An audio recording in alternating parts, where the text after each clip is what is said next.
Welcome to Popternative, where we dive into topical discussions from the worlds of pop culture, social media, and sports.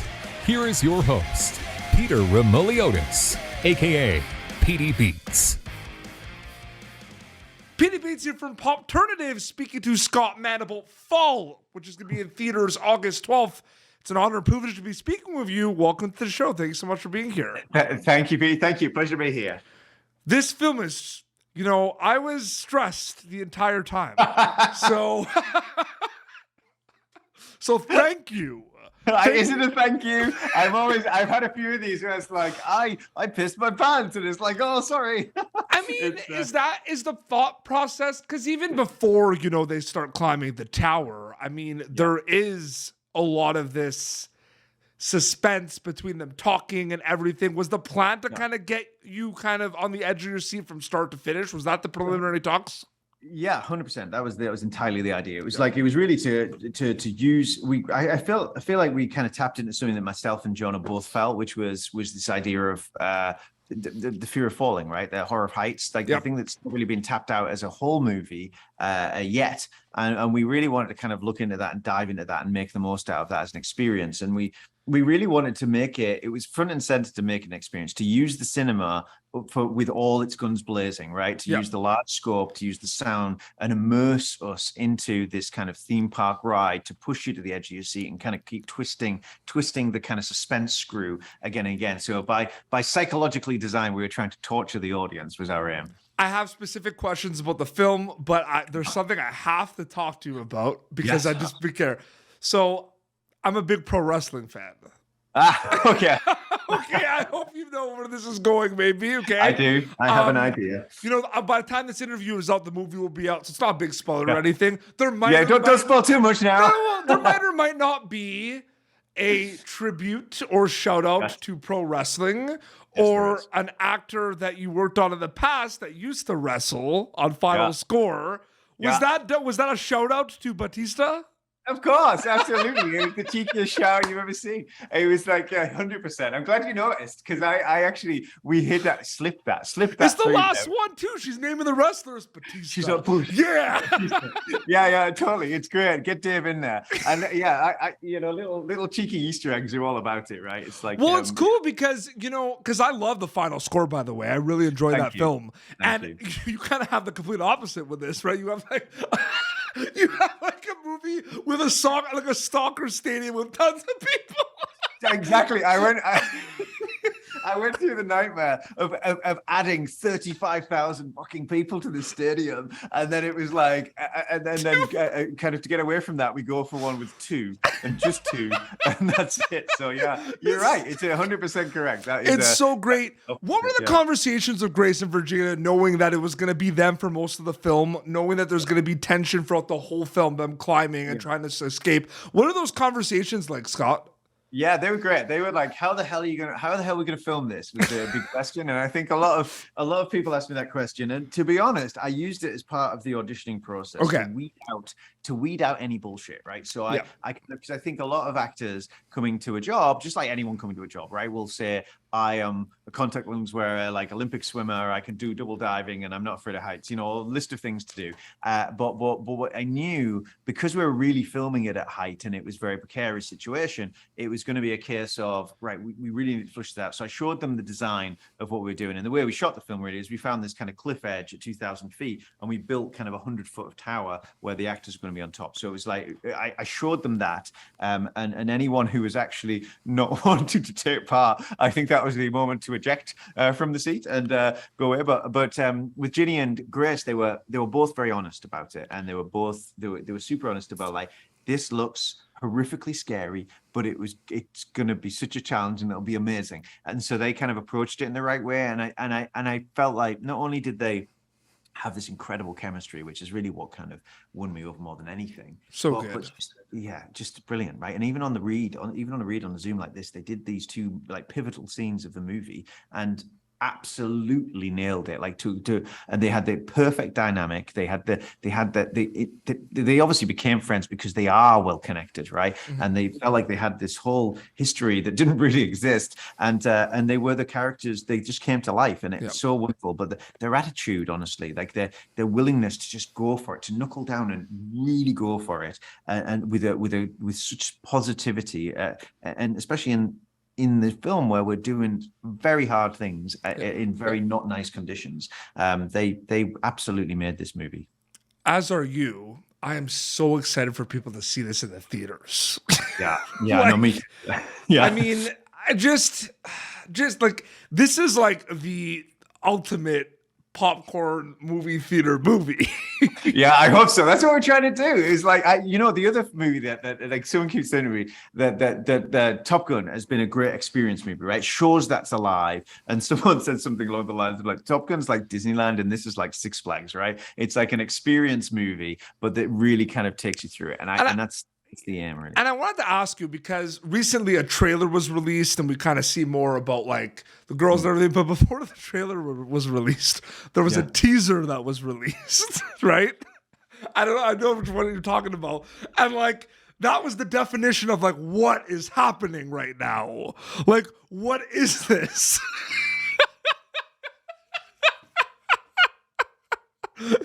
It's true. There's a whole backstory, my friend. Absolutely. No, it was wild. It was a wild way to debut the movie, right? Like, well, absolutely. I mean, it's just kind of like just goes up and up and up. It's like, this thing gonna stop. It's weird. It's weird. That was actually put together. I'll tell you a secret. That was put together before we made the movie, really. Like, it was done early conceptual. Okay. It wasn't really done for that reason, but everyone kind of loved it so much. You're like, fuck it, let's go old school and put it out there. And that's how it ended up out there. Because it's a different tower, if you'll notice. Like, in that, it's not the same tower, it's not the same desert, it's all different, and there's a reason for it. So it's fun. It's a kind of fun. It's a funny journey that kind of got us all here. But it's a wild old teaser. I love the teaser. For sure. If you would put this in a category, I mean, this is a thriller that has a lot of horror components to it that the horror movie fans are going to eat this thing up. Okay, it's like it's one of those things. The horror movie fans are so passionate; they eat up a lot of different content. Scott, what's it like making a movie in that universe of thriller horror, knowing that there's a big appetite for it these days? I think I love it. I think anything that kind of makes you feel and kind of puts you through the experience, it's kind of like different flavors of the same thing. Because I look at like different movies that really kind of affect me. I think you don't want to do the same trick twice, right? Kind of like cattle prodding, for example, don't do more than once, and it's fine, and all these kind of like do a soccer stadium, then do a tower with two people. Just change it up, man. Change it up. It's but yeah, I think you can kind of present a unique concept. I'm all for kind of just making it the most enjoyable version of it, and kind of really running down that route. And that's what I really kind of wanted to do, really. And I think, but there's there's different flavors of tension and horror and suspense, and obviously we have the advantage with this one where you've got this long running ticking deadly suspense of being trapped up there, but it's also then turning the screw of saying, what else can we do, and not letting go. Like, it was a very conscious choice never to leave the tower once they're up there, never to be allowed to escape as an audience, And I don't want to spoil, like, I'm not going to go into details. I mean, because I'm a really big fan of the film, Scott. I really do. Like, you all did such an amazing job. I mean, it has like the typical like thriller survival components. You sneak in those like pure horror moments, and I hope you know what I mean by that. You know what I mean? I didn't tell my kids either, so my kids watched it for the first time on the weekend, right? Oh, there's some. You know what I mean by that, right? Yeah, I know exactly what you mean by that, and but I think they're all. I think in terms of the categories of like thriller and horror, I think the truth is like we all go to the cinema to experience that escapism and really kind of push the different buttons for different reasons, and for me, it's kind of make that as eclectic but as fun and focused as you can, right? So I think that having. It's finding the fun of it all. Like, I want to be poked and teased and change an audience, and I also want to kind of get something that I didn't quite expect on. And I'm not, to be quite honest with you, I kind of also like, I'm not too worried about. It's about focusing what you want to focus the film on. Do you know what I mean? So I don't mind even if there's a trope of kinds. I don't even mind if it delivers the goods as an experience personally. As my choice, in my opinion, but I think that's something that I really just want it to be the maximum experience for the audience and for them to go through that. So I love, and John is the same. Like we're both as writers. I think it's just like, what's the most fun we can have, and you often will pitch each other things and go, we can't do that, and we'll try and get away with it. And there's a couple of moments that we tried to get. I think we got away with them, but even I'm on the edge about a couple of things we tried. Well, I think to add to that a little bit too, there's like the movie, the main kind of meat and potatoes of the movie is how the hell are we going to get down from here, right? That's basically what it is, right? That's Spoiler alert, right? Okay, but the complexity of like what kind of happens between the characters and certain things that just kind of add to it, I think just elevates it. Do you know what I mean by that? Yeah, totally. And I think there's an I think there's an efficiency to those things where I think you want to kind of try and set that up without disrupting the rest of the movie, and you kind of have to make those choices going through it. But I absolutely, I think look, for me, I'll be honest with you, there's the experience of the movie, but then there's also a big component it kind of carries this like personal message that I really wanted to kind of get in there, and something that is quite personal to me, and kind of wrapping that up was important. So I think, and I personally like how it comes to life with the meat of the characters, as much as the events. Not just the typical kind of, oh my god, like how are we gonna get down? And I think that's what I like about the film a lot. It's got a lot of that. It's got substance in that regard. You know what I mean? Yeah, hopefully, yeah. It's like I can't quite get the sentence right, but there's something about having a heart and being heart-stopping, and some kind of. Yeah, but the thing is, it's like, you know, that must be challenging though, right? Like because, like I said, it's survival, but it's like putting all those elements. Is it difficult? It's difficult. Yeah. Oh, it's difficult. I think it's difficult I'll be honest, from a writing point of view. I think I think John and I are a little unashamedly kind of into doing it. Delivering the experience to the point where like I know that there's elements where we'll go, look, we might not have time to serve the kind of elaborate kind of art house version of this dialogue, so it'll be a bit pulpier, but it'll be worth it because the payoff is there, and things like that. They're kind of they're kind of conscious choices as you're making the film, and I think that and again, I have no qualms about that personally, because I want the experience to be the maximum, as opposed to kind of different elements. You've got to really kind of like construct with a core aim in mind, and the aim was to take people on that roller coaster journey. Before we wrap up, one quick non-fall question. I mean, I just need to know, how was it working with Dave Bautista? Like, I just want to know about that.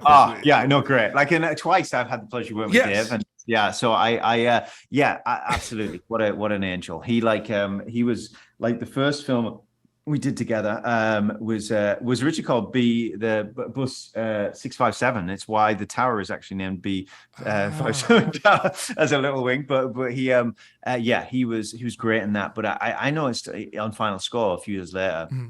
Kind of cast him in a lead role and work with him as a lead. It's like he'd grown so much as an actor, and he really I think that people underestimate Dave completely. And to be fair, there's a few wrestling talent out there.